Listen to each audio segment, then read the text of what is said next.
Now, PiHole was a project started back in 2014 with the idea of blocking out all unwanted ads and trackers at the DNS level. And what it basically does is it transforms this nifty device into a filter for your internet. Basically, what it does is it takes all your information and requests from one end, filters out all the unwanted ads and trackers, and shoots it back out at you without the ads or trackers. And today I'll be going over a little bit about what my process with PiHole looked like, starting all the way from the setup, to little bits and bobs that I found interesting, and to the overall conclusion. Now for today's project, we'll be using the Raspberry Pi Model 4B. Now, although this may sound kind of obvious, the next thing that you do want to do is you want to install the Raspbian software onto your Raspberry Pi.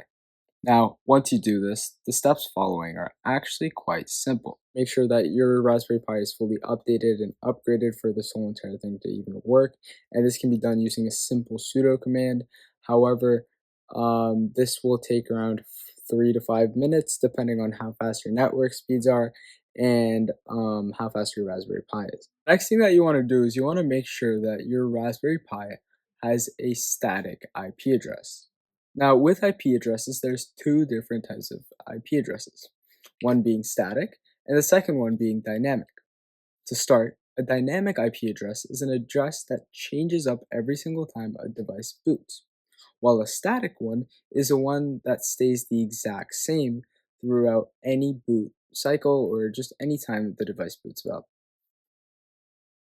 To actually install PiHole onto your system, you want to follow the following steps. So to start, open up your terminal and enter the following command. It's a curl command that will basically install everything that is from this website. This is coming straight from the thing. Once you click enter, you'll be meted with this beautiful Raspberry Pi screen, and it will start to load and load and load. After it starts to load and do its little background processes and actually install a few of the things that it wants to install, it will give you a yes or no option, and really pretty much asking you to confirm if you would like to proceed and go ahead and follow with this installation. Once you've gotten up to this point, you'll be met with this following screen that's pretty much giving you this little like trigger warning or disclaimer as to what's going to happen. So if we just press OK here, it's going to just keep prompting us with different things. And now what we can do is we can go ahead and actually install it. So again, it reviews if you have your IP address as static and if everything is actually going to happen. So I am using my Wi-Fi network. Ethernet connection is actually better for this case, but just for the sake of this video, I'm going to be using a wireless connection. And now it comes and asks for your DNS provider. So this is just basically where it's going to be doing all its queries from before it applies all those, its little filter. For today, we'll be using Google, which is the 8.8.8. And now it's just, again, telling you what it's going to do. And now it's asking you if you would like to install the web interface. This is actually very important and very recommended to do because it opens up all its like customization features from a web and easy interface. Query logging is just basically every single thing you search, would you like it to be logged? For the sake of this, I would keep this on, but again, that is up to your discretion.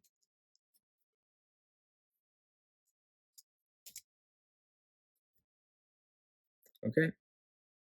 Now it's going to go run a few more commands and controls.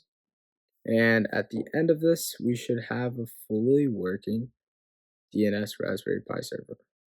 After PiHole has finished installing onto your device, you'll be met with the following screen. And once you click enter, you'll be hit with all this important information and details, like your IPv4 address, your IPv6 address, and a little bit of important information for your admin webpage if you set that up.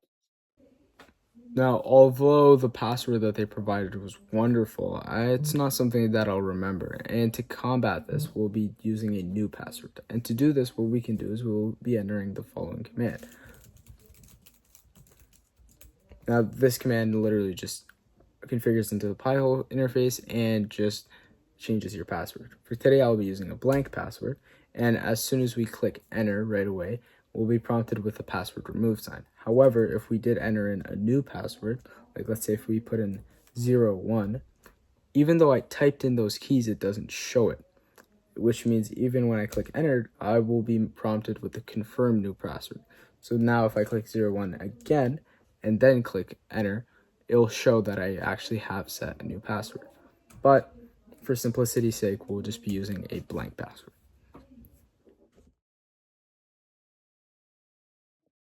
Now, the next thing that you want to be doing is you want to be accessing your admin web page. The admin web page, if you set it up, is a very powerful tool that lets you access and really look at how you can customize and really use your PiHole. After you log into the admin web page, you'll be met with the following page. The page has some standard statistics on the top that pertain to the queries and what domains it's blocking. Then you'll also see a bunch of graphs and other stuff, but it will look probably empty if you haven't set up and configured it for your devices yet. Now on the left hand side, you'll see a menu. The first two parts of that menu are the query log and the long-term data. A query log is just a recent recap or just a log of all the ways that PiHole has been used and the different searches that have been used or done that use PiHole. Then the long-term data are just the in-depth statistics that really analyze all these different queries over time. Now, the next few parts, that being groups, clients, and add lists, is where you can really get customizable.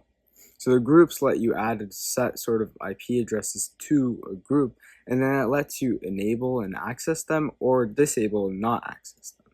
Similarly, with clients, you can do the exact same thing, but with a specific website. So these two allow you to really customize what you want your device, or if you are able to connect PiHole to your internet provider and your router, what your whole entire Wi-Fi network or internet network can access. And this is where that whole customizable thing in the admin webpage really comes in and why it is so valuable to set up.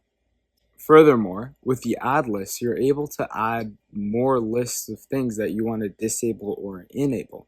Again, just adding to the further customization and the ability to really change and mutate and mold PiHole to how you like. And that's why it's so valuable. Next thing that is valuable to go through is the settings tab. Settings tabs has so many different things that allows you to, again, further customize your PiHole to your needs and your wants and wishes. So to start, the system tab just kind of allows you to reset and look at very basic commands that pertain to the PiHole, whether if it be rebooting the system, rebooting the DNS server, or different things like that.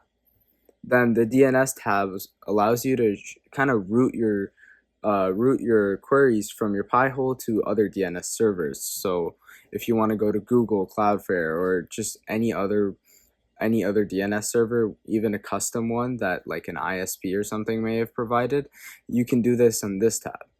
And then your DHCP settings are again a little bit more towards are configured a little bit towards your Wi-Fi network and things of that sorts. Your web interface is just how your PiHole actually looks like, so you can set it to the Star Wars theme and have it look really cool, or you could just keep it the exact same.